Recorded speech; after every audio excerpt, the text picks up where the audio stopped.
تسلسل ہے یا اس کے علاوہ کوئی چارہ ہی نہیں تھا؟ پیٹرول کی قیمتیں ایٹ اینی کاسٹ بڑھنی تھی؟ چارہ تو واقعی نہیں ہے.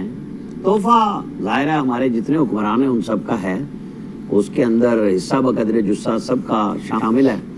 کہ جن لوگوں نے اس وقت رجیم چینج کا فیصلہ کیا 16, 17, 18 میں اس کو کمپلیٹ کیا, ایک چلتے ہوئے پاکستان کو تجربے میں ڈالا. ظاہر ہے کچھ لوگوں کو تکلیف ہوگی میرے اسی فکر سے, صرف مجھے اس کی پرواہ نہیں ہے, لیکن آپ کو بات ٹھیک کرنی چاہیے. جب آپ نے تسلسل نہیں رہنے دیا کہ ایک دہشت گردی سے ملک پاک کیا, معیشت کو ٹھیک کی, انرجی کا کرائسس ختم کیا, آپ کو خیال آیا کہ اس ملک کو لاڈلے کو چلانا چاہیے, تو لاڈلا آ گیا. لاڈلے نے کہا, جو آپ نے فکرہ کہا کہ سکون صرف قبر میں ہے, تو بھوگتے وہ تو ملے گا, وہ تو جو ہم کر کے جائیں گے اللہ تعالیٰ ہم سب کو اچھے اعمال کی توفیق دے, ورنہ وہاں پہ تو پھر جو کر کے جائیں گے بتا تو دیا گیا نا, دنیا کا واحد پرچہ ہے جو سب کچھ سب سے پہلے سب آپ کے سامنے رکھ دیا گیا, میرے سامنے رکھ دیا گیا. تو وہ جو کسی کی نصیحت ہو یا نہ ہو, ہمیں پتا ہے کہ ہم کیا کر رہے ہیں اور اللہ جانتا ہے, بندے تو شاید نہ جانے سب کو, کسی کو بھی. تو اگلی بات ہے کہ جب تجربے ہوئے اور پھر جن کو بہت رگیدا گیا کہ آپ نے حکومت کیوں لی, چلائی کیوں نہیں, آپ الیکشن میں چلے جاتے, تو لہذا وہ بھی اس دشنام ترازی میں عوام کی بالکل بھرپور انداز میں ان کی تواضع ہوئی ہے اور ہوتی رہے گی. بھائی آپ ریاست بچانے آئے تھے,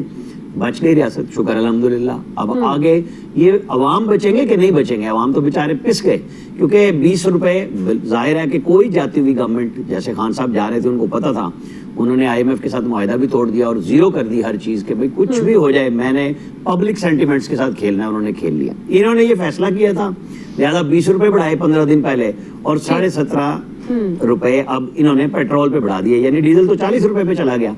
اب وہ بار برداری ہو یا عام آدمی کے استعمال کی چیز ہو یا کرائے ہو, ٹرانسپورٹیشن ہو, باقی چیزیں سب خود بخود آگ لگ جانی ہے, کیونکہ جب کم ہوا تو کبھی کسی نے کوئی کم کیا نہیں, نہ کوئی میکنزم ہے. نگران حکومتیں اپنے اپنے مسئلے میں, ظاہر ہے وزیر اعظم 6 مہینے کے لیے ہوں یا 3 مہینے کے لیے, ان کے پلے کچھ ہونا نہیں ہے. یہ فیصلے ضرور ہوں گے کہ ہاں ہم یہ کہیں گے کہ یار وہ تھوڑی بہت کسر کر رکھ لیتے تھے, یہ ظاہر ہے فل پاس کر رہے ہیں, کوئی جواب نہیں ہے, کوئی سوال نہیں ہے, کیونکہ اگر دنیا میں کہیں پیٹرول سستا ہوگا, اب ہم چونکہ بالکل اس قیمت پہ آگے ہیں جو جیسے میں خریدیں گے ویسے, یہی بجلی پہ ہمارا IMF کے ساتھ معاہدے یہی ہیں, ان پہ جب امپلیمنٹ ہونا ہے اور آپ دنیا میں نہیں رہ سکتے آئسولیشن میں, لہذا پاس کریے, برداشت کر رہا, پاس بھی نہیں ہو رہا, برداشت بھی نہیں ہو رہا, کریں صحیح ہے. تو پھر ریاض صاحب کیا کریں, نہ پاس ہو رہا ہے نہ برداشت ہو رہا ہے, عوام تو بیچاری. اور جماعت اسلامی امیر سراج الحق صاحب کہتے ہیں سخت نہیں ہے مہنگائی, برداشت سخت سے بھی کوئی اور لفظ ہونا چاہیے, اب تو بس ہو گئی ہے. کون سے عوام, کس عوام کی بات کر رہے ہیں ہم, جو دوڑ لگاتے ہیں پیٹرول پمپوں کی طرف کہ جی پیٹرول مہنگا ہو رہا ہے. بہرحال وہ ایک تجربہ بالکل ٹھیک ہے کہ 2018 میں کیا گیا, پھر 3.5 سال بعد پھر خیال آیا کہ نہیں ایک تجربہ اور کرنا ہے, کیونکہ یہ تو چونکہ نالائق تھے, ان سے تو کچھ ہو نہیں رہا,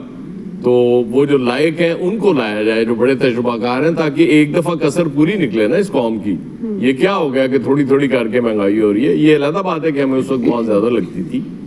اب پیٹرول دنیا میں مہنگا ہوا کرے گا, اللہ کے فضل سے یہ حکومت بھی صرف روپیہ سستا کرے گی اور اس کے بس میں نہیں ہے کچھ سستا, تو اس لیے آپ ذہنی طور پہ تیار رہیں کہ ہر 15 دن بعد پیٹرول مہنگا ہوا کرے گا. ایک تو اگر انٹرنیشنل مارکیٹ میں اس کی پرائس بڑھ رہی ہے, دوسرا ڈالر جب مہنگا ہوتا جائے گا تو اس کے بعد ظاہر ہے وہ آپ پیٹرول تو ڈالر میں خریدنا ہے, آپ روپے میں تو خرید نہیں سکتے, اس لیے یہ چیزیں ہوتی جائیں گی. اب مسئلہ صرف یہ ہے کہ وہ لوگ اسپیشلی مڈل کلاس جو تھوڑی بہت بچ گئی ہے اس ملک میں, وہ پیٹرول ڈلوائے گی اپنی موٹر سائیکل یا گاڑی میں,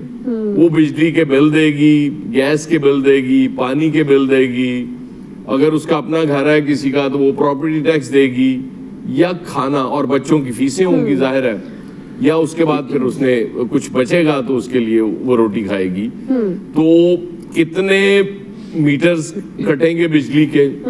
کتنی موٹر سائیکلیں بکیں گی, کتنی گاڑیاں بکیں گی اس مہنگائی کی وجہ سے, اس کے ابھی اعداد و شمار آپ کے سامنے نہیں آ سکتے, لیکن یہ سب اس ملک میں ہوگا, سچی بات ہے. اس کی وجہ یہ کہ اللہ تعالیٰ نے اس قوم کو بڑا ہمت دی ہے کہ وہ جو کہتے ہیں نا وہ جوتے مارنے والے بڑھائے جائیں, یہ بالکل اس پہ بالکل پورا اترتی قوم. اور میں انتظار کروں گا کہ پیپلز پارٹی اور نون لیگ اور JUI